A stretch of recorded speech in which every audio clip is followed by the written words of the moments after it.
Assalamu alaikum урматтуу биздин каналдын көрөрманнары. Биз Кызылкая шаарында Кызылкая автосалонуна келдик. Бул жерде моундай болгон машинага көзүбүз түшүп, ушунун шеригини алып жатабыз.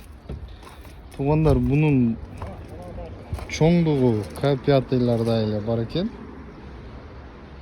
Камрилердей десек дагы болот.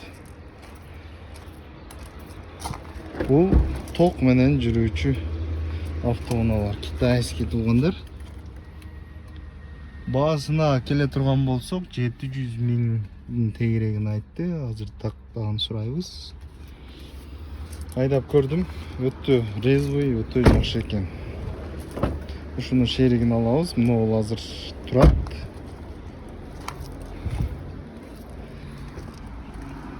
Россиядагы мекендештерге айткым келет да, мына досторго. Россияда бир мынчага алып атабыз го азыр. Мисалга менин кабалым 3 миллион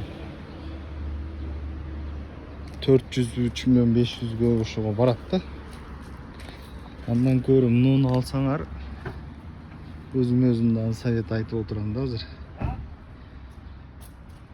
Жакшы экен. Бул жерде деле 3 миңге иштейт экен. Биз алабыз деп аткан кийинди. Шакалып кеткен экен. Чоңдугу, кеңиги өтө жакшы. Экөө окшош. 700 миң сом. Электромобиль.